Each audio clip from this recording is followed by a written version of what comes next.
really is like old AC/DC, new AC/DC, Back in Black, and all the whole thing, all into one album, encapsulated, and I agree with him.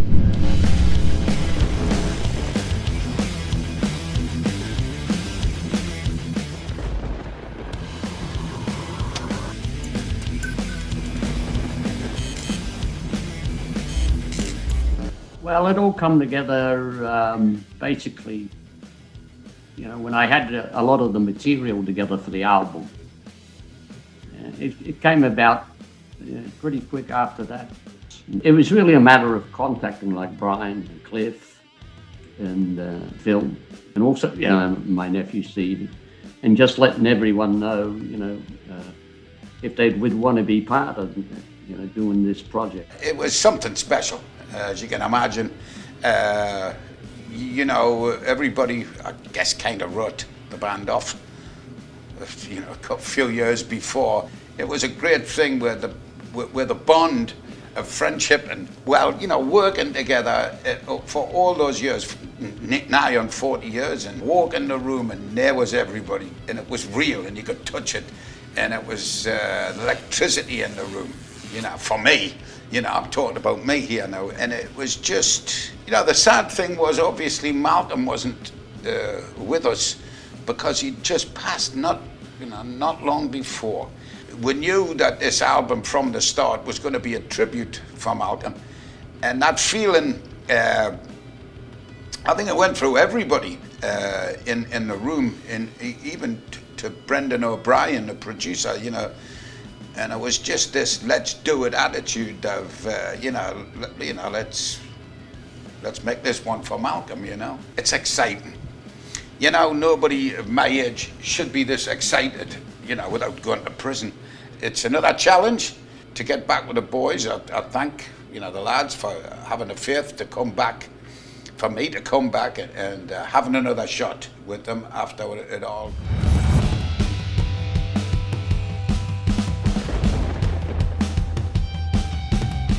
Really is like old AC/DC, new AC/DC, Back in Black, and all the whole thing, all into one album, encapsulated, and I agree with him. It's fantastic, and I think Mal would have been right proud of it. I think he would have been real proud. Yeah, Power Up. I was thinking of names now, and I was going through the lists, and I thought. Yeah, and in the first song, Realize, which was a song Mal really loved, there's a few of the lines in there. We got the power to mesmerize, put a chill running down the spine.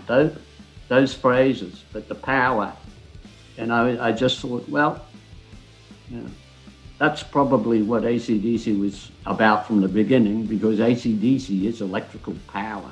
And as a band, that's what you always did.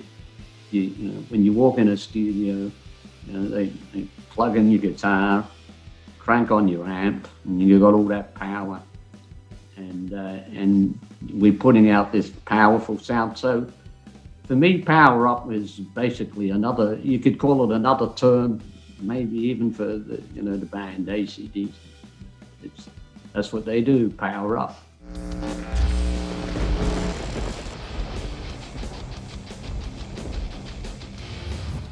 We aimed to set our own standard and sound and style.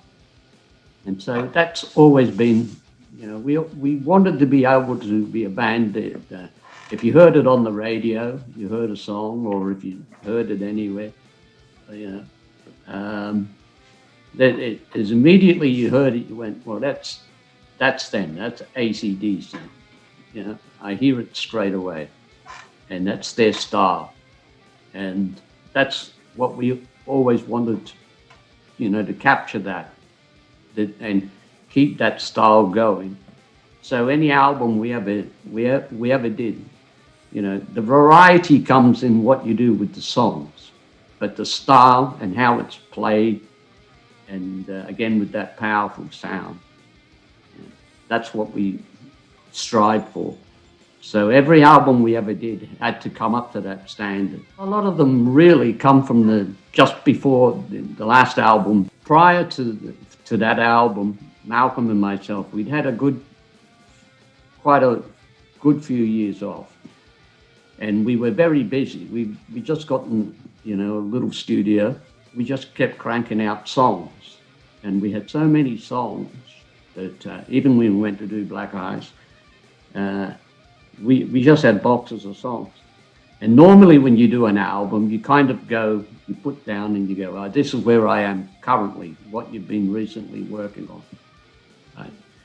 I just wanted to go back and see what Malcolm and myself had worked on. And I just thought, I've got to get these songs and get them on this album. And I just knew that we had so much good material that I thought, Malcolm would definitely want this to come out. For me, the only thing that I might have to do is maybe think of an ending, or maybe a break, or or anything that when I'd gone through, I would have said, oh yeah, we would have probably changed this piece and maybe done that. But again, I would think always, how he looked at it, and that's how over the years, I always tuned in, even when I would do ideas of myself. I always made them. My audience was Malcolm, because he was the critic. He was the guy that I would need to put down, So anything I ever did, I geared it towards what I knew was AC/DC and what would be, appealing for AC/DC to Mal.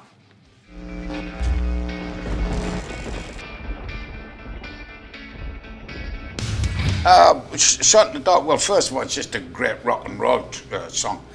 But, when I first heard it, I saw the title and I was singing it. I was thinking of, you're in bed and you're asleep and you hear a shot, in the dark, and you go, whoop, that's like a scary thing and all that. The song itself is just so great to sing. The verse, I need to pick me up, and that's it. I mean, that starts you off, just that first line, A rolling thunder truck. Realize was started with, which was a big, it's a big number. Rock and roll, it's, like the thunderstruck, the chorus is the big thing, And here, this Shot in the Dark is just a rock and roll song that stands out on its own. Great chorus, great verse that leads into the chorus. I'm starting to sound like a fucking professor of music, but I'm not. I just know when things are right, and that was just dead right. For me, it's just perfect song to sing. I could sing that on stage all night long, and that's what you want. Fucking great tune. Well, Realize it's probably, even I remember working with Mal, and we worked on that track. We spent a fair bit of time, and it was, another strong idea that he had. And for me, it was, I knew how much he really liked it. And so I remember when we originally, when we were writing it, how much, the effort he put in and how he built it up. And, the thing is, I remember even with him, I said, okay, we had the music side of it together, how we wanted to do it. And I had said at the time, he gave me his hook idea, the chorus. But when he gave me the verse idea of how he wanted it, the lyric, and he sung it to me roughly, and I heard it and it stuck in my head all day, and I just kind of thought, how clever is he? Yeah, just how clever. He just comes up with some things and you go, now you know, it was one of those things where I kept repeating it in my head, and I just thought, you know, and sometimes I used to think, I don't know where he pulls these ideas from, because he was always, that's his great gift was, for him, a song wasn't a combination of riffs and, you know, hooks and that. For him, he just had the kind of natural gift of whenever he created a song, that the parts all come together, lyric, music, and even kind of the dynamic of it. Because sometimes he'd go, yeah, I'm struggling for something. See if you can think of a line or two that would, you know. And then I would, you know, I'd go through umpteen things, and then he would go, oh yeah, that'll do it. So it was a case of, with this one though, he had it just so clear, and it stuck with me. You know? When he was going to put it on a, you know, he was going to get a mic and just do, you know, put his rough voice, because he could do that sometimes. And I said, Mal, if it's for me, you don't need to. I've got it here.